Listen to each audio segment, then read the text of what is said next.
दोस्तों आप सभी को प्यार भरा नमस्कार। शेयर की पाठशाला बाय आरपीएस में आप सबका स्वागत है। चैनल पर पहली बार आए हैं तो चैनल को सब्सक्राइब कीजिए, वीडियो को लाइक कीजिए और शेयर कीजिए।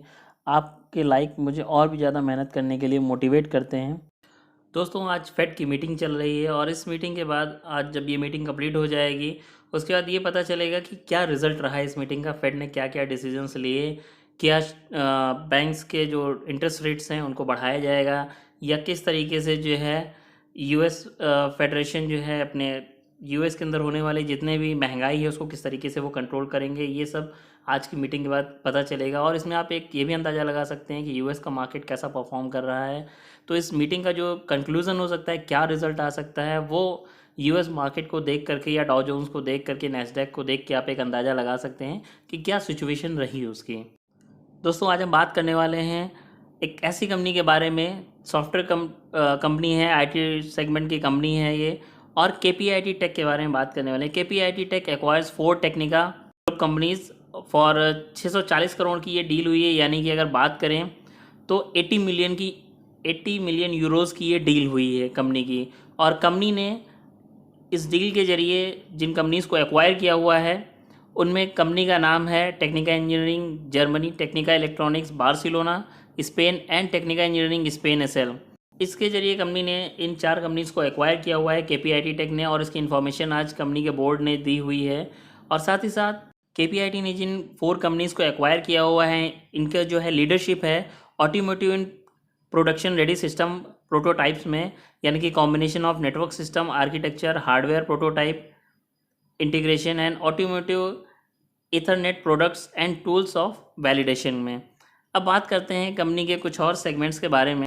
बात करते हैं केपीआईटी टेक्नोलॉजीज किन किन सेगमेंट्स में काम करती है। कंपनी काम करती है मोबिलिटी लीफोर्ड में, autonomous clean smart and connect future technologies में, स्पेशलाइज्ड है software AI and digital solutions में, and next generation mobility technologies के अंदर। कंपनी का जो डेवलपमेंट सेंटर्स हैं वो इंडिया के साथ ही साथ और भी फॉरेन कंट्रीज़ में है, like Europe countries, USA, Japan, China and Thailand में भी हैं।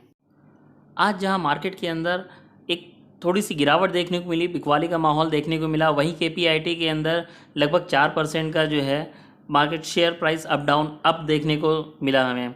तो ये जो केपीआईटी का शेयर में जो आज 4% का मूवमेंट रहा अप साइड की तरफ, ये इसी वजह से रहा क्योंकि केपीआईटी की ये डील जो है कहीं ना कहीं फाइनल हो चुकी है 4 टेक्निका ग्रुप की कंपनीज़ को ख़रीदने की, और इसकी वजह से केपीआईटी का आज 4% शेयर अप साइड की तरफ गया और कंपनी का करंट शेयर प्राइस 596 रुपये का है। और इसकी कंपनी की अगर 1 मंथ की बात करते हैं, 1 मंथ में कंपनी ने अपने शेयर होल्डर्स को लगभग 6.5% का प्रॉफिट दिया। 6 मंथ की बात करें तो 6 महीने में -1% का रहा। और अगर 1 ईयर की बात करते हैं तो 1 ईयर में कंपनी ने अपने शेयर होल्डर्स को 76% का प्रॉफिट दिया हुआ है। साथ ही साथ कंपनी के 5 ईयर की बात करें तो 5 साल में कंपनी ने अपने शेयर होल्डर्स को 450% का रिटर्न दिया है, जो कि अपने आप में एक बहुत बड़ी बात है। साथ ही कंपनी का ऑल टाइम की अगर बात करें तो कंपनी जब से लिस्टेड हुई है तब से 450% का रिटर्न दिया हुआ है कंपनी ने अपने शेयर होल्डर्स को बना करके। कंपनी की अगर बात करें तो कंपनी का मार्केट कैप 16,000 करोड़ का है, यानी कि ये एक मिड कैप कैटेगरी की कंपनी है, आईटी सेक्टर की कंपनी है। और इसके साथ ही साथ कंपनी की करंट फेस वैल्यू की बात करें तो ये 10 रुपये पर शेयर का है, यानी फ्यूचर में आने वाले टाइम में जब भी कंपनी चाहे और जब ये एक अच्छी बड़ी कंपनी हो जाएगी या कंपनी के बोर्ड्स को जब भी लगेगा तो वो अपने शेयर होल्डर्स को स्प्लिट भी दे सकती है। कंपनी के पेयर कंपैरिजन की बात करते हैं तो कंपनी अपने कॉम्पिटिटर्स में इसमें सबसे ऊपर एम्फेसिस का नाम आता है, इसके बाद एल&टी है, फिर ओरेकल फाइनेंस है, फिर परसिस्टेंट सिस्टम है, कोफोर्ज, और उसके बाद केपीआईटी का नंबर आता है। इसके बाद में हैप्पीएस्ट है एंड अदर बहुत सारी कंपनीज़ हैं जो इसके पेयर कंपैरिजन्स में आती हैं। इसके साथ ही साथ अगर हम बात करें कंपनी के P&L की, अगर हम बात करते हैं प्रॉफिट लॉस की अगर बात करें तो कंपनी का नेट प्रॉफिट जो है इस साल का रहा, यानी कि जो लास्ट फाइनेंशियल ईयर रहा उसमें 238 करोड़ का था। इससे पहले 93 का था, और उससे पहले 189 का था, और उससे पहले 74 का था।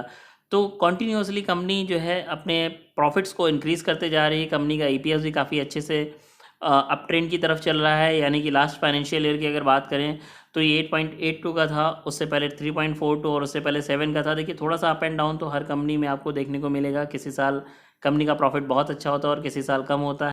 इसके साथ ही साथ अगर हम बात करें कंपनी की बैलेंस शीट सेगमेंट के अंदर कंपनी की टोटल रिजर्व्स की बात करें तो वो इस साल की अगर बात करते हैं मार्च 2022 में जो फाइनेंशियल ईयर कंप्लीट हुआ उसमें 948 करोड़ का था, और उससे पहले फाइनेंशियल ईयर में ये 780 करोड़ का था, और उससे पहले 663 करोड़ का। तो यानी कंपनी जो है पूरी तरीके से अपने रिजर्व्स को बढ़ाने में लगी हुई है, और ईयर ऑन ईयर बेसिस से अपने रिजर्व्स को काफ़ी अच्छे से इंक्रीज़ कर रही है। कंपनी की बोरोइंग्स की बात करें तो ये भी आपको देखने को मिलेगा कि मार्च 2019 में 37 का था, फिर उसके बाद 2.97, फिर 2.4 और फिर 1.87, यानी कि कंपनी अपनी बोरोइंग्स को काफ़ी तेज़ी से कम करते जा रही है।